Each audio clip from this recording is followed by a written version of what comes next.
Un grand bonjour, chers amis de Radio Corse International de TPAES, et en ce mardi 9 juin, et une très très bonne fête à toutes les Dianes. Bonjour, salut à tous. Si vous impréguez. Un grand bonjour, chers amis de Radio Corse International. Eh oui, elle n'est pas là, Marine. Vous allez la retrouver de temps en temps, Marine, sur cette place, ou bien bientôt, vous allez voir une petite surprise pour quelques petites rubriques. Voilà, un grand merci donc à Marine de m'avoir remplacé hier. Bon, la matinale de ce mardi 9 juin, on va débuter comme d'habitude, un petit point météo, d'information, les pronostics, l'horoscope. Aujourd'hui, nous allons aussi parler de Regine Bruno, où il y a une course, il y a Regine Bruno, avec un spectacle qui va se produire dans quelques temps. Nous aurons bien sûr le mardi de la philo, voilà, et puis bien sûr, on va débuter avec la météo de suite avec Philippe Jam. Bonjour Philippe.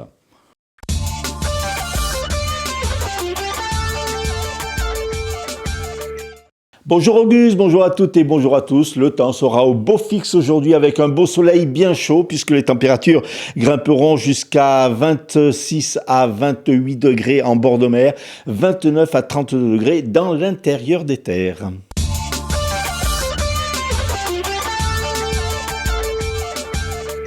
Un motard a été grièvement blessé hier lors d'un accident de la circulation, la collision entre une moto et une voiture sur la rocade à Ajaccio. Le pilote du deux roues a été transporté en état d'urgence absolue à l'hôpital d'Ajaccio. Sa passagère a également été touchée et prise en charge en tant qu'urgence relative. Le conducteur de la voiture a quant à lui été pris en charge en état de choc. Plus de peur que de mal à Prunelli di Casacogne où un bus scolaire a effectué une sortie de route et terminé sa course en contrebas de la chaussée. Le chauffeur et les deux enfants âgés de 13 ans qui étaient à bord ont pu sortir du bus par leurs propres moyens et sont indemnes. Un incendie s'est déclaré dans un immeuble du centre d'Ajaccio. Le sinistre est parti du 4e étage, a été maîtrisé par les pompiers. Aucune victime n'est à déplorer, l'appartement étant en grande partie détruit. La personne y vivant a été relogée chez un proche. L'origine de l'incendie est pour l'heure inconnue. Dans l'affaire de l'agression d'un gendarme et de sa compagne dans la nuit du 30 mai à Propriano, le tribunal correctionnel d'Ajaccio a condamné 2 hommes à 8 mois de prison ferme avec maintien en détention. Dans le cadre d'un mouvement national et en Corse à l'appel de l'association Donne Ligo Sica, plusieurs centaines de personnes se sont réunies hier soir devant les palais de justice d'Ajaccio et de Bastia. Elles entendaient honorer la mémoire de la petite Liana et dénoncer le dysfonctionnement de l'appareil judiciaire. Selon certains témoignages reconnus sur place lors de cette manifestation, la justice en Corse aurait également des carences en ce domaine. Au chapitre social, la CGT de Kirnolia appelle à un rassemblement ce matin devant les locaux administratifs de la société Ajaccio. Le syndicat demande l'arrêt des procédures disciplinaires prises à l'encontre du délégué syndical CGT de Kirnolia, le respect des engagements pris par la direction lors du dernier conflit remontant à plusieurs mois et l'attitude de la direction vis-à-vis des élus du personnel. Hier, une réunion s'est tenue entre représentants des syndicats et de la direction, mais elle n'a pas débouché sur un accord. À Bastia, ce mardi à 11h, la CGT manifestera également devant l'inspection académique en soutien aux AESH. Dans le cadre du PTIC, le plan de transformation et d'investissement pour la Corse, initié en avril 2021, un contrat de projet relatif au développement du premier segment de voie douce sur le territoire de la communauté d'agglomération de Bastia a été signé hier par le préfet de la Corse, Éric Jalon, et le président de la communauté d'agglomération de Bastia, Louis Pozzo di Borgo. À l'orée 2030, ce sont 18 km et demi de voies douces qui seront ainsi créées sur le territoire de la CAB et qui permettront aux cyclistes et aux marcheurs de pouvoir se déplacer de manière sécurisée. Les 2 premières des 4 phases du projet démarreront en septembre. Montant total des travaux 18 millions. Les phases suivantes, la 3 en 2019, la 4 en 2029, la 4 en 2030, concerneront notamment le sud de Bastia avec la construction d'un pont à la Marana et le nord de la ville à Ville di Pietrabugna. Enfin, la raquette de corail change de main. Ajaccio n'ayant pas déposé sa candidature, la Fédération française de tennis a retenu celle de Bastia. Ce tournoi européen féminin des moins de 12 ans se disputera du 6 au 9 août sur les cours du centre territorial de Luciana. Un motard a été grièvement blessé hier lors d'un accident de la circulation à Ajaccio. Sa passagère a également été touchée. Un incendie a ravagé un appartement situé au 4e étage d'un immeuble du centre d'Ajaccio. L'occupant a dû être relogé. Plus de 500 personnes dans les rues d'Ajaccio et de Bastia hier soir en mémoire à la petite Liana et pour dénoncer le dysfonctionnement de l'appareil judiciaire. Social, la CGT mobilise ce mardi à Ajaccio en soutien au personnel de Kirnolia et à Bastia en soutien aux AESH. Sport, la raquette de Corail pour sa 33e édition se déroulera en région bastiaise. Météo, soleil et belle température en ce mardi.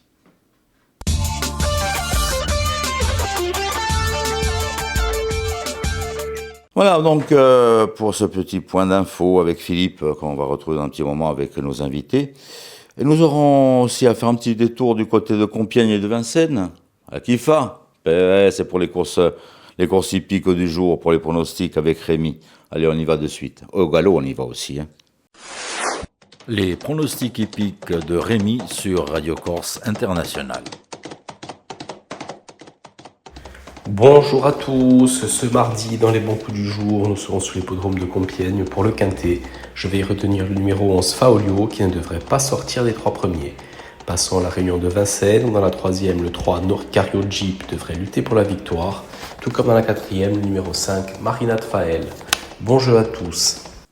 Voilà pour les courses hippiques. On vous rappelant que ce dimanche, à partir de 14h, les réunions hippiques seront sur Prenez les Vieux sur l'hippodrome de Calzarillo. Voilà, petit rendez-vous pour ceux qui sont dans cette région et pour les autres. Et puis vous pouvez suivre l'ensemble de ces courses sur la chaîne Equidia Région. N'hésitez pas à venir faire un petit détour donc pour voir ces courses en direct. Nous allons on va faire un petit point sur l'horoscope de ce jour avec Paxi. Ça vous dit? Allez, on y va.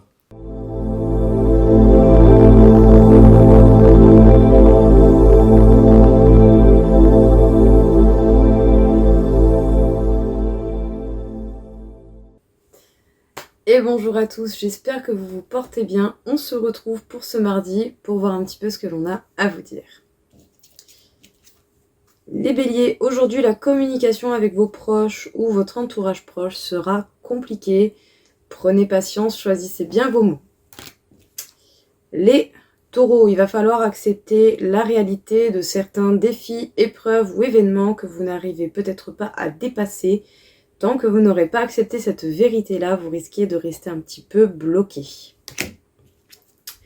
Les Gémeaux, aujourd'hui, ça ne sera pas une journée portée à faire des décisions, à faire un choix. Ce n'est peut-être pas plus mal, autant vous n'avez clairement pas la tête à ça. Les Cancers, vous pourriez avoir une émotion assez triste ou voire même un peu de colère envers quelqu'un qui aurait pu se jouer de vous, vous faire des promesses que cette personne n'aurait au final pas du tout tenues. Les lions, même si les choses mettent du temps, vous allez avoir quand même des résultats positifs dans ce que vous souhaitez et par rapport à quelque chose où vous mettez beaucoup d'espoir ou d'énergie. Soyez patient, ça va venir. Les vierges, les émotions négatives ou mal gérées peuvent vous faire énormément mal au corps. Vous pourriez avoir des douleurs musculaires, des migraines, de la fatigue, du stress ou tout ce genre de choses. Détendez-vous. Les balances, vous allez penser à des changements, à de la nouveauté à mettre en place dans votre vie et vous n'hésiterez pas à passer à l'action quand vous vous sentirez capable de le faire. Les scorpions, vous pouvez rencontrer une énergie assez stagnante dans le domaine sentimental. Peut-être que ce ne sera pas la journée où vous allez le plus vous comprendre entre vous et votre compagnon ou votre compagne. Les sagittaires, vous n'allez pas avoir toutes les réponses que vous désirez dans les temps que vous avez pu concevoir ou imaginer. Faites preuve de patience, les réponses arriveront avec un peu plus de temps. Les Capricornes, vous pourriez avoir des nouvelles d'un ex-compagnon, d'une ex-compagne, de quelqu'un que vous avez fréquenté plus ou moins longtemps dans votre passé. Les Verseaux, il va falloir passer à l'action plutôt que de ruminer et ressasser certains faits du passé qui peuvent être douloureux et compréhensifs, bien entendu, mais si vous ne bougez pas, rien ne se fera. Et enfin, les Poissons. Vous avez déjà ce qu'il vous faut pour pouvoir avancer, évoluer. Vous avez même les réponses dont vous avez besoin. Et en fait, tout est déjà en vous. Vous avez surtout besoin de vous rassurer par vous-même et de vous ancrer davantage pour pouvoir avancer sereinement. Voilà tout le monde, je vous souhaite à tous une très belle journée et je vous dis à bientôt.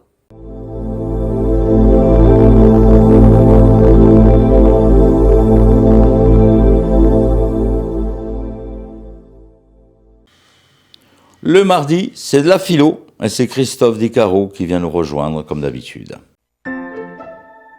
La chronique philosophique de Christophe Dicaro.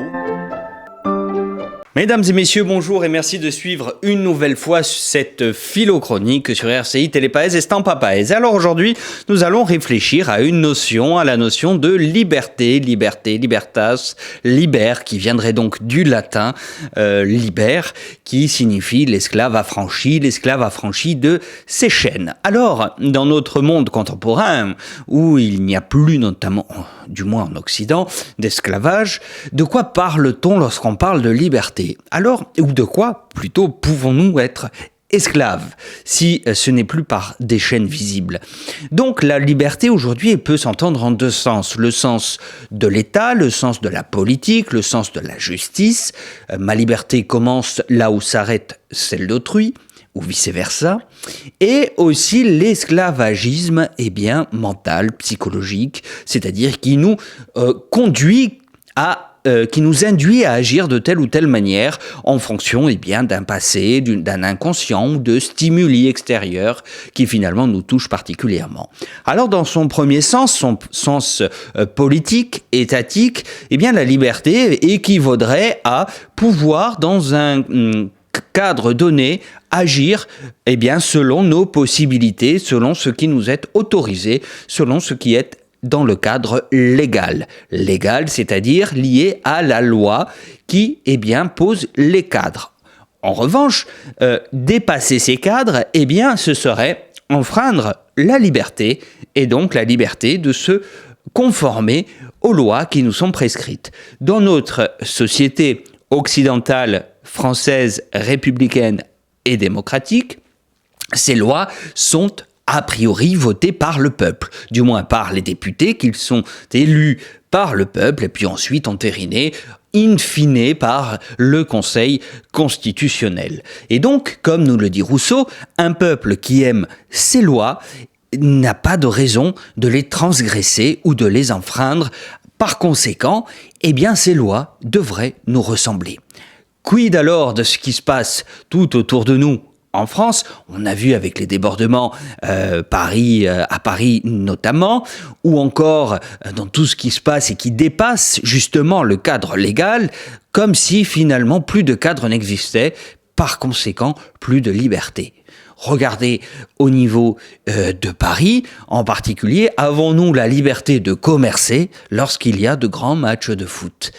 Preuve en sont les palissades de bois dressées sur l'ensemble des commerces du centre de Paris. Dans le deuxième temps, dans sa deuxième acception, la notion de liberté appelle celle qui est la liberté de conscience, ou du moins la liberté d'agir intérieurement ou de penser. Lorsque l'on se réfère à Freud et à son inconscient et à ses pulsions que nous n'avons pas résolues ou que nous ne reconnaissons pas, ou lorsque nous sommes phagocytés, enveloppés, pour un terme plus présent, voire un néologisme, on pourrait dire matrixé, par les algorithmes, pouvons-nous encore dire que nous sommes maîtres de nos pensées ? Spinoza nous parlerait d'affect, nous sommes tous conditionnés par des affects, un affect qui en conditionne un autre, puis un autre, puis un autre, dans une sorte de cheminement de causalité. Une cause première enchaîne une conséquence infinie, etc., etc. Par conséquent, tout ce que nous décidons, si nous ne sommes pas lucides sur ce qui nous détermine, nous sommes esclaves de choses que nous ne maîtrisons pas. Nous avons des chaînes intérieures, soit d'une part, comme je vous ai dit, liées à des traumas passés, soit d'autre part, liées à un endoctrinement qui peut être lui-même lié à ces algorithmes des réseaux sociaux, ou alors à un système culturel, ou alors à un système familial, etc., qui nous empêche d'exprimer notre véritable nature. Donc la liberté est-elle effective ou est-elle une utopie ? Je vous laisse maintenant à votre réflexion et vous donne quant à moi rendez-vous mardi prochain, même heure, même endroit. Merci beaucoup. La chronique philosophique de Christophe Dicaro. Les invités du jour qui vont nous parler donc de Regina et Bruno. Vous vous souvenez de ces deux artistes des années 50, 60 avec ce titre Solenzar qui a fait le tour du monde, qui a été repris par de nombreux artistes. D'ailleurs, sont bien à une course, comme Regina et Bruno. On va parler donc de ce spectacle qui va donc débuter dans quelques temps. Nos invités aujourd'hui, Marie-Elsa Picchio, qui est Marc-Anton Belgodère, qui ont la belle idée de remettre au goût du jour le répertoire de Regina et Bruno.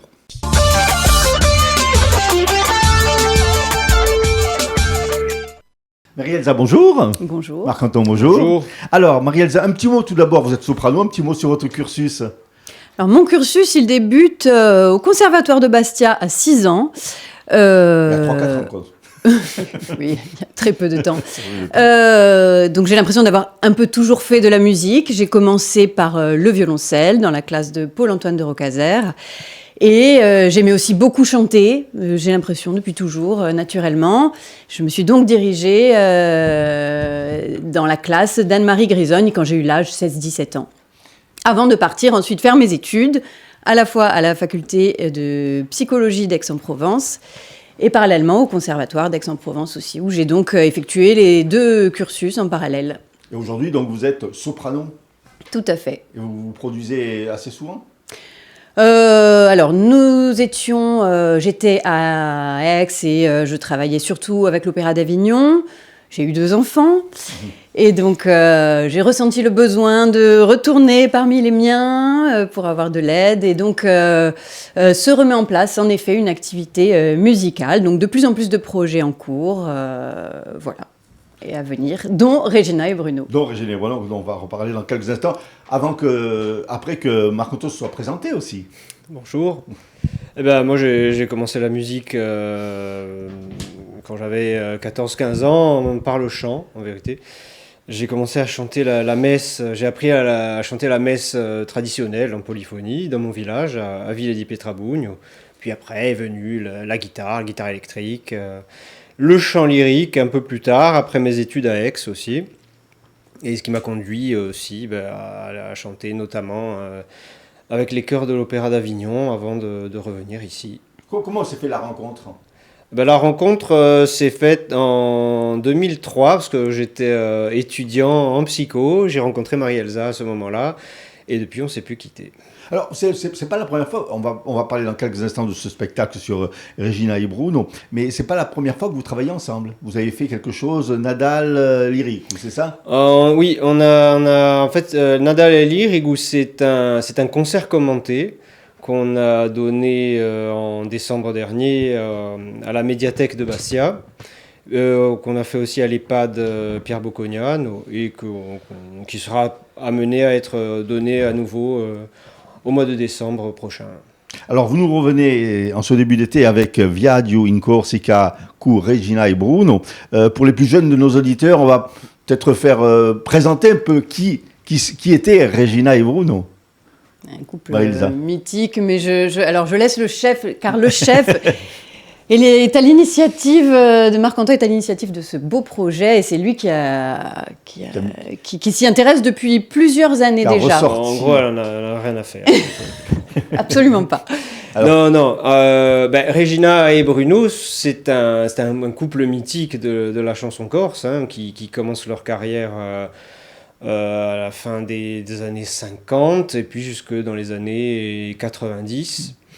Ils étaient basés à Paris, mais bon, ils faisaient des tournées en Corse et qui ont un répertoire de plusieurs centaines de chansons. Alors avec des compositions et des reprises. Et nous, la période sur laquelle on s'est vraiment focalisé, c'est la période qui va de la fin des années 50 jusqu'à la fin des années 60, en gros. Donc on est sur une période, disons, pré-Riacuiste. Et je trouvais que c'était intéressant de traiter ce répertoire-là qui, à mon avis, a été ringardisé, notamment avec le Riacuiste, ou parce qu'on l'a jugé vide de fond, de sens. Et on a parlé de canzone azzurrina, de chansons idiotes, de chansons légères, de chansons de cartes postales, etc. Et même si on retrouve parfois certains de ces éléments, puisqu'on a énormément de chansons, les chansons étaient essentiellement composées, écrites à Paris, et donc il y avait un aspect de nostalgie, d'éloignement, et puis aussi il fallait peut-être faire connaître la Corse dans un moment où le tourisme allait se développer, était en train de se développer. Donc il peut y avoir cet aspect chanteur d'office du tourisme, mais en vérité ce sont toujours des prétextes pour faire de belles chansons. Et c'est ce qu'on essaie de mettre en valeur. C'est la qualité des chansons, la qualité des compositions qui souvent sont plus riche harmoniquement. Absolument. Ouais. Et parfois plus alambiqué que ce qu'il y a eu après avec le moment du Riacuiste, où il y avait une autre beauté, mais qui était une beauté plus âpre, plus rustique, disons. Donc ça, des paroles qui souvent sont pleines d'humour et d'espièglerie. De second degré. Degré, voilà, c'est ça aussi qu'il faut avoir en tête. Et aussi des choses beaucoup plus, entre guillemets, pesantes et sérieuses. Alors, comment on rentre dans le répertoire de Regina ? Alors déjà... Vous avez écouté ? Et tout à fait, avec humilité, parce que c'est une grande chanteuse. C'était une grande chanteuse avec une grande voix. Et ça, on l'oublie. On l'oublie, ouais, alors que... Enfin, qui ne semble jamais se fatiguer. Donc avec humilité et en écoutant et en appréciant, en fait, comme tout le monde, je connaissais Solenzar, c'est la chanson qui les a fait connaître mondialement. Bien sûr, oui. Mais à part ça, je connaissais très mal. C'est grâce à Marc Antoc que j'ai pu me plonger dans ce répertoire, vers lequel spontanément je n'aurais pas été. Et je me suis rendu compte d'ailleurs que il était assez adapté à ma voix, pourtant lyrique, parce que, justement, on avait affaire à une chanteuse qui avait une grande voix. Voilà. Et qui était parfois au perché. Alors, en tessiture, je dirais plutôt grave, mais large. Mais dans son registre, ce que je trouve assez remarquable, pour continuer sur l'aspect technique, c'est que c'est quelqu'un qui avait travaillé sa voix, qui prenait des cours de chant à Paris, même s'il y avait un don naturel, inné, forcément. Oui, forcément. Mais c'est quelqu'un qui était capable de vocaliser, de faire ce qu'on appelle les riucas, des ornementations comme les meilleurs chanteurs de polyphonie, aussi bien que de chanter avec une voix large, du grave à l'aigu, toujours lyrique, robuste, et en même temps, ça se faisait jamais au détriment des paroles. C'est-à-dire que les paroles sont toujours très compréhensibles. Ouais. Et d'ailleurs, souvent, je pense que ça vaut le coup parce qu'il y a des morceaux où les paroles sont très belles. Alors le titre c'est Viaggio, donc in Corsica con Regina e Bruno. Alors Viaggio, en fait il y a deux sens dans ce terme, puisqu'il y a le voyage dans le répertoire de Regina et Bruno, et le voyage parce qu'il y a souvent le nom de localité. Absolument. Il y avait Solenzar et puis il y en a eu d'autres, c'est ça ? Absolument. C'est tout à fait ça. C'est-à-dire qu'il y a... Alors, il y a comment dire, il y a pas, on n'a pas traité ce projet avec mépris ou avec beaucoup de second degré. C'est-à-dire, moi, comme a dit Marie-Elsa, moi j'aime ce répertoire. Ça fait une vingtaine d'années que je me dis, un jour je vais jouer ces chansons et je les jouerai pas juste avec une guitare, non, dans un contexte de groupe, bien. Donc le terme voyage, il y a une petite référence, on va dire un peu. J'aime pas trop le terme, mais entre guillemets, rétro, parce que c'était aussi ça pouvait être des noms de disques, ça, Viaggio in Corsica, Voyage en Corse, avec Regina et Bruno, avec machin. Et c'est vrai que dans les noms des chansons, dans le nom du programme, je pense que 2 chansons sur 3 ont un nom de localité. Donc, soit une ville, un village, ou un site remarquable, Girola, venez me voir à Girolata, etc. Île-Rousse, Bastia... Et donc, comme vous dites, il y a le voyage en Corse, ça c'est le premier niveau, le voyage dans le répertoire, et puis le voyage dans une époque... un peu oublié. Un peu passé de côté, surtout quand on discute avec... Ce qui moi, m'étonne toujours, c'est quand on discute avec des gens... nous, on est nés dans les années 80... Donc les gens de notre génération, la plupart du temps, ne le connaissent pas. Mais les gens de la génération de nos parents, même souvent, semblent avoir oublié. Ils nous disent ah oui, quand on était enfant, on les appelait Orangina et Pruneau. Donc ça revient. Après, ah oui, Solenzar. Voilà, en gros, oui, c'est ça. il y a des points de repère, mais c'est comme si ça avait été un peu gommé, alors que des chansons qui étaient très populaires déjà, comme Antoine Chauzi par exemple, lui a acquis un statut de patriarche de la chanson corse. Et c'est vrai que des gens comme ça, on a l'impression que c'était presque qui faisaient presque des chansons à boire, quoi, alors que c'est pas du tout le cas. Donc là, modestement, on avait envie de remettre ces chansons en lumière.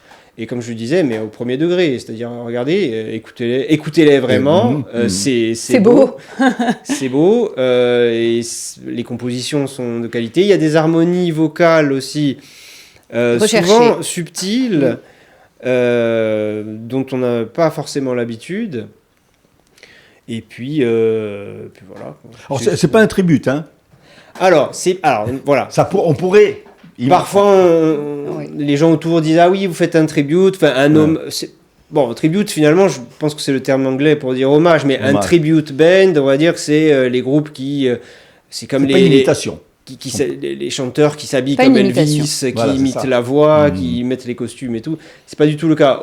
À la limite... Moi, ce que je veux parler à la première personne, pas par vanité, mais parce que c'est moi qui étais assez bête pour avoir cette idée au départ, peut-être.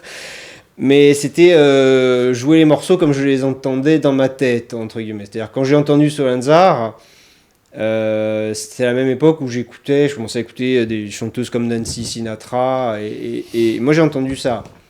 J'ai entendu cette époque-là, j'ai entendu de la reverb, du trémolo sur les guitares, et du surf rock, et finalement j'ai envie de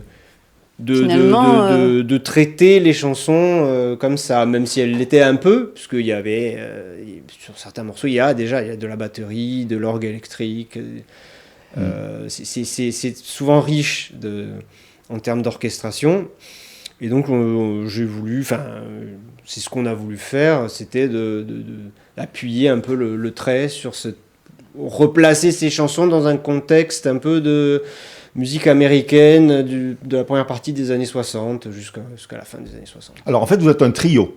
Tout à fait, oui.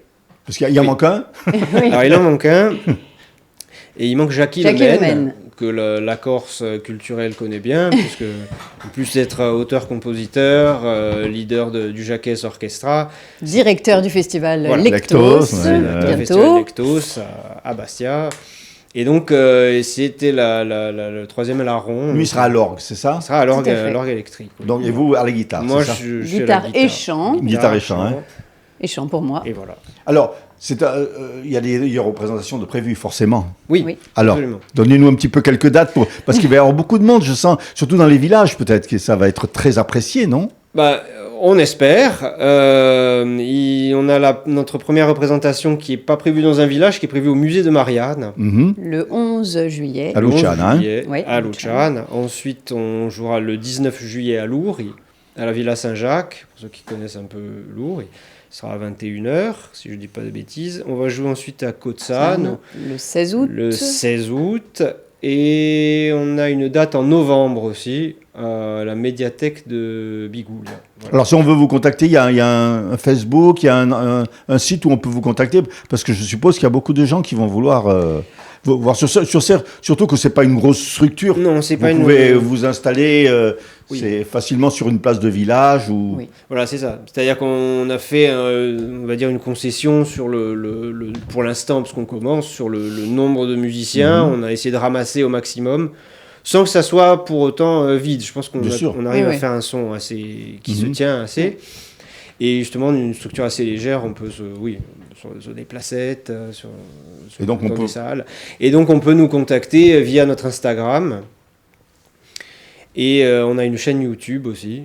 Doing Course, il y a Regina et Bruno. Mais surtout avec on tape le hashtag, Regina et Bruno Revival. Voilà, c'est ça. Voilà. Marie-Elsa, merci beaucoup. Marc-Antoine, merci. Donc, rendez-vous le 11 juillet. Le 11 juillet au musée de Marianne. Merci beaucoup. Merci. À côté de toi, quand je suis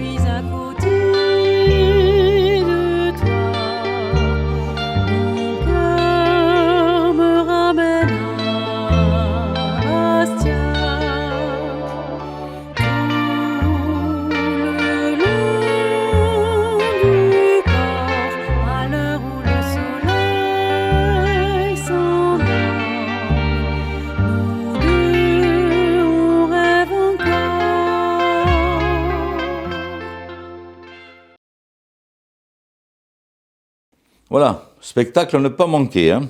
On va avoir plusieurs dates et puis on pourra en reparler sur Télépaèse et sur Radio Corse International pour vous annoncer les dates de ce spectacle. On se refait un petit point sur les titres de l'information avec Philippe. Un motard a été grièvement blessé hier lors d'un accident de la circulation à Ajaccio. Sa passagère a également été touchée. Un incendie a ravagé un appartement situé au 4e étage d'un immeuble du centre d'Ajaccio. L'occupant a dû être relogé. Plus de 500 personnes dans les rues d'Ajaccio et de Bastia hier soir en mémoire à la petite Liana et pour dénoncer le dysfonctionnement de l'appareil judiciaire. Social, la CGT mobilise ce mardi à Ajaccio en soutien au personnel de Kirnolia et à Bastia en soutien aux AESH. Sport, la raquette de Corail pour sa 33e édition se déroulera en région bastiaise. Météo, soleil et belle température en ce mardi. Merci Philippe, rendez-vous demain, même heure, même antenne, sur Télépaèse et sur Radio Corse International. Voilà, un grand merci d'avoir passé ce petit moment en notre compagnie, sur Télépaèse et sur Radio Corse International. Continuez à nous suivre donc sur la radio, n'hésitez pas. Vous allez sur notre plateforme ou plein de petites plateformes qui nous diffusent en radio.